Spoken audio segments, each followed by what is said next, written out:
Hi, I'm Lynn. And I'm Leo. Welcome back to Yoga with Lynn and Leo. And hopefully you're on your mats. Leo's just about to go through the equipment you're going to need today. Okay, I'm sitting on the bolster. Have a yoga bolster if you've got one, a folded blanket, 2 yoga bricks and 2 foam pads. If you don't have yoga equipment, then have a few folded blankets and some cushions. It's always a good thing to have a yoga kit if you can get one. Yes, and today, hopefully you're right on your mats at this moment in time for Adho Mukha Svanasana. So join us for our preparation, our warming up, tucking your toes under and coming up into Adho Mukha Svanasana.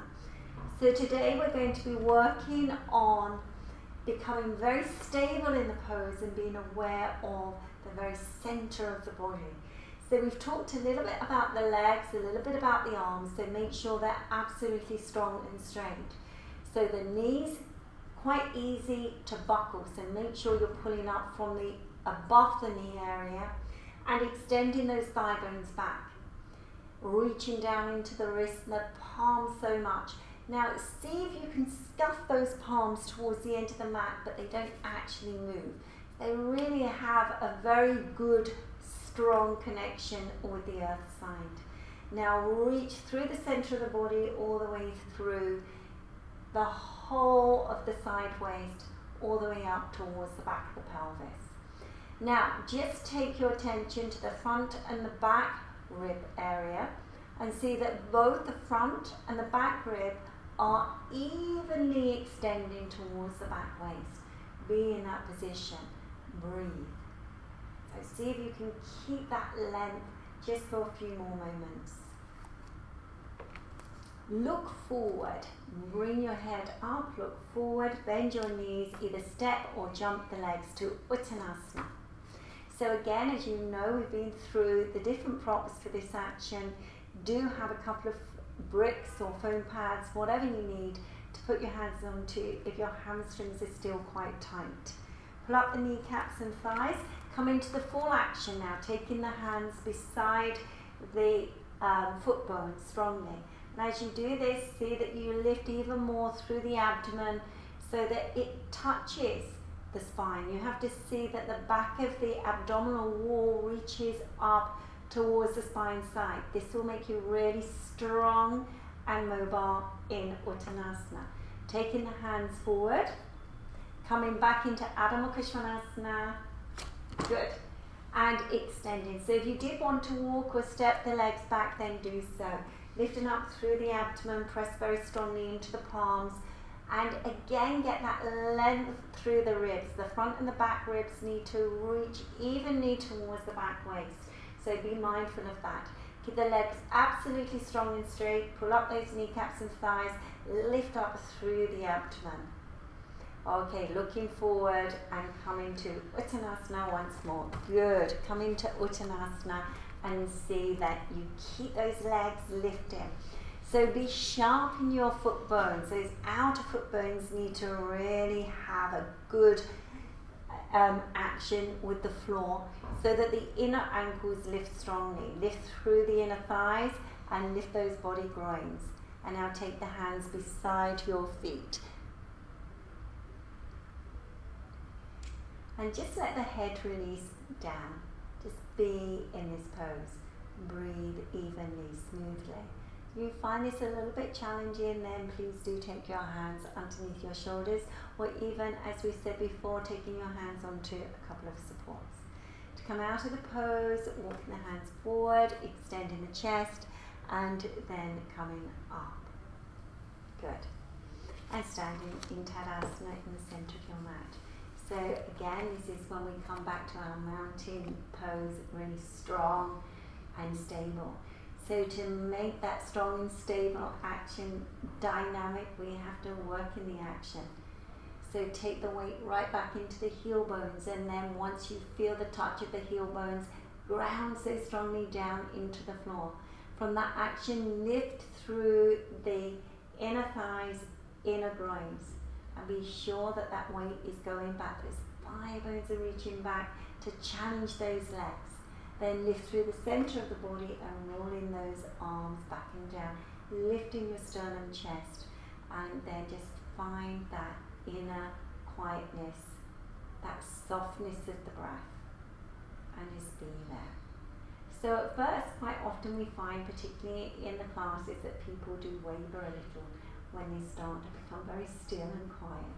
So just go with it, just see that whichever leg is starting to falter, starting to lift, you have to ground down with that heel, you have to ground down with that foot, so it creates that balance. But just be aware of that breath, soft inhale and soft exhale. And this is a really good place to go when you feel any stress. So if you feel any stress coming into your body, come back to this really nice feeling of space and breath. Okay, standing in the center of your mat, we're coming for a pose called Prasarita Padottanasana. I have to say it's one of my favorite poses, particularly to teach beginners, because it brings the floor level in a forward bend much closer, so it's a little bit more accessible.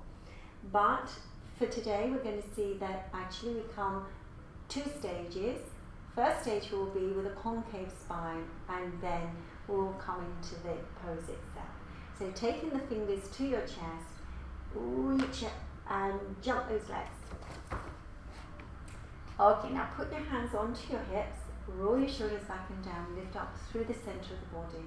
Press strongly down into the heels, strongly down into the outer foot bones.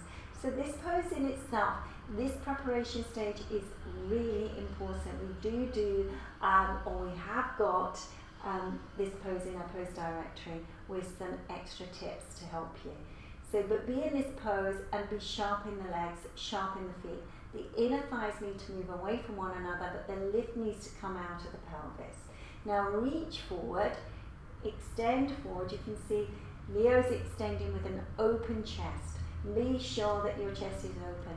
If you find that you can't maintain this, then please do put your hands onto a couple of bricks at this stage. If you can take your hands to the floor, then take your hands underneath your shoulders, but keep that length in your back. Keep the legs moving away from the abdomen at this stage, and look forward so strongly. Look forward so strongly. Push back with the legs very firmly and breathe. Be in that position. So to come up, some of you may find coming up out of this action really difficult, so you can pivot the feet in a little, or you can use that length in the abdomen to lift you all the way up. Bring those pelvic ribs a little bit closer, or see that you lift up through the center of the body.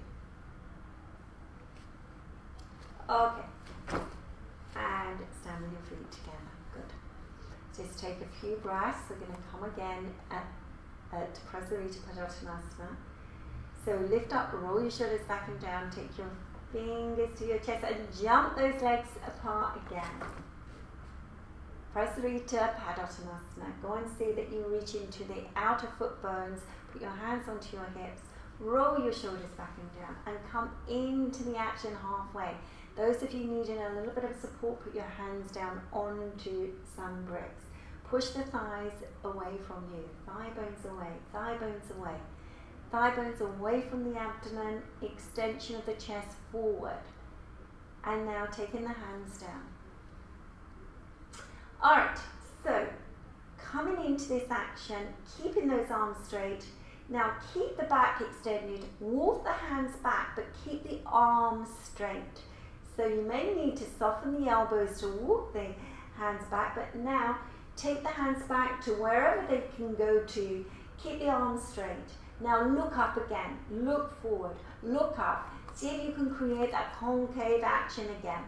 Now, you keep your back in this position, you keep your legs moving away from the abdomen, and you soften the elbows. Do not lose this action in the back. Soften the elbows and let the head go down. Soften the elbows and let the head go down.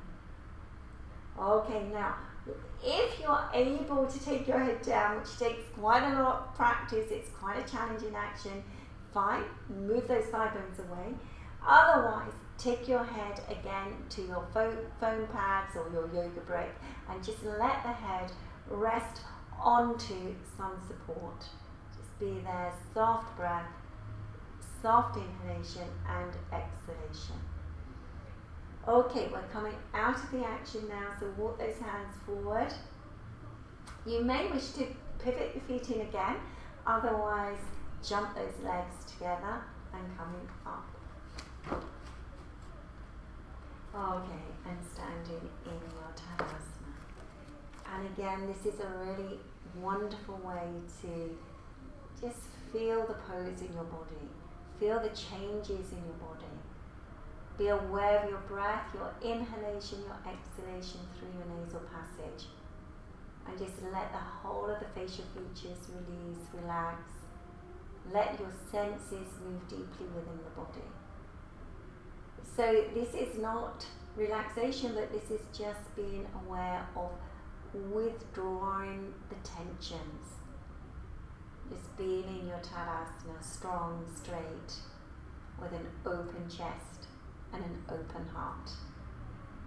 Okay, so we're going to come now to some of the floor work. So we start with Dandasana. Now we're going to come for a pose now. It's a modified version of Ardha Matsyendrasana. It's a modified version.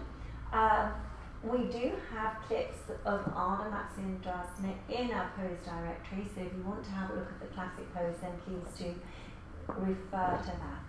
Extending your legs in Dandasana.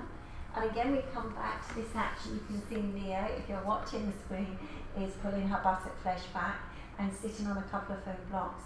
This is really a lovely way to sit in Dandasana because your spine learns to get that elongation and extending, rolling your shoulders back and down and bringing those toes towards you, extending your heels away from you, grounding down with your thighs. Everything needs to be observed.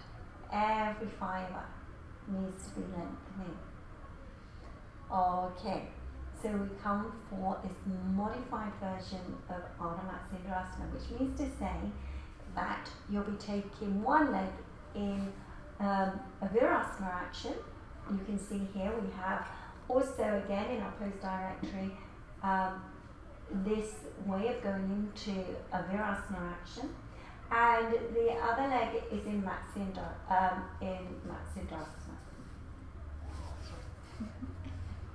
Okay, so taking the legs in this position and lifting up.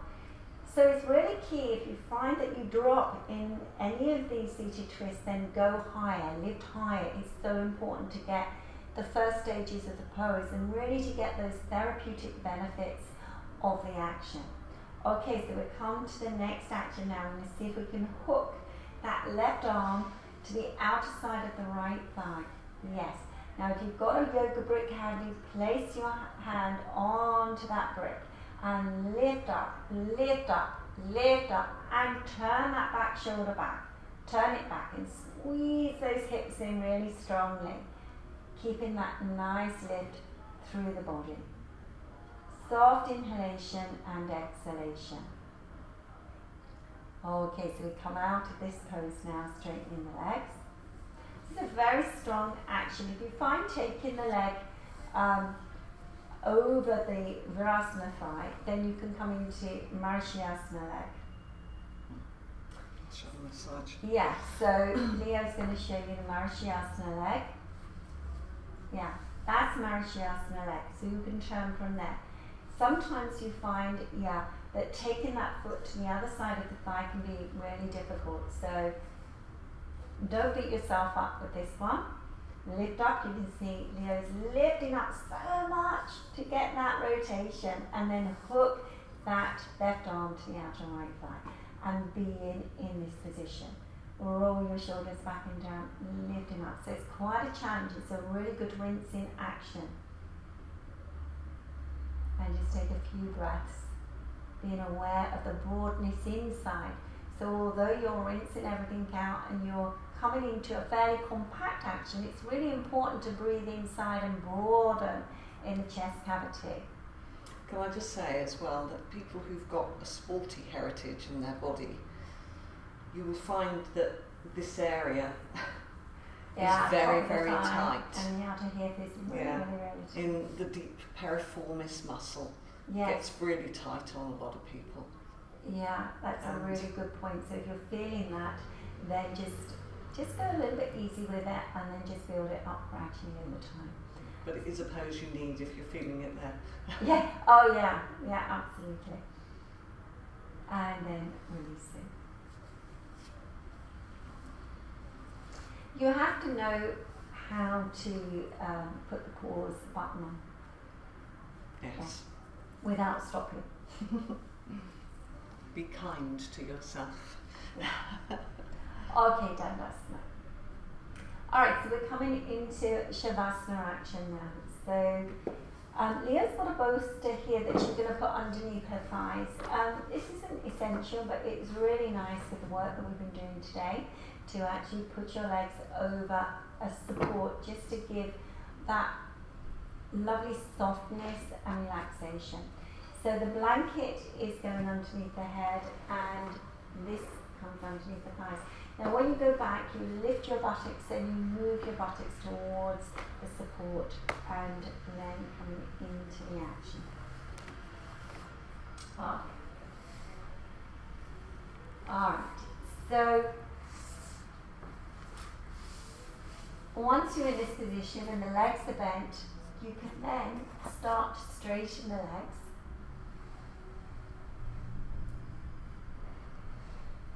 Like this. And keep the legs in this position. And then roll your shoulders back and down so that the palms face up towards the ceiling. And then just let the facial features completely soften and release. So this for our sequencing coming at the end of our posture work is our relaxation and our meditative practice.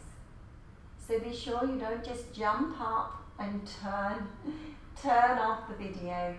Stay for this pose. It's really important that you get that quietness before you get on or get up with your day or whatever you're doing now. See that you finish your Shavasana. Let the facial features become very soft, releasing around your forehead, releasing around the temples, letting the eyes draw deeply within, letting the face completely release. Be aware of the back teeth. If there's any tensions there, just take the back teeth away from one another. The back and the top teeth, so you're not clenching, there's a quietness in the jaw. Soften around the throat and just let the shoulders, the outer shoulders weight down. And now take yourself very deeply inside and observe your breath. Breathe in through your nostrils. Soft inhalation, watching those ribs as they expand and broaden.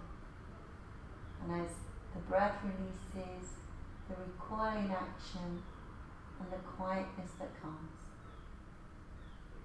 Let the body become very heavy and weighted towards the floor side. And just go on observing your breath. Your soft inhalations, your soft exhalations.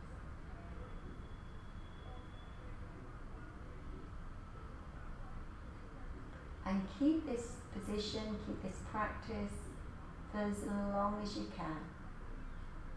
As long as you're able to, without disturbing or rushing. We look forward to seeing you tomorrow. We hope you liked our practice today. Namaste.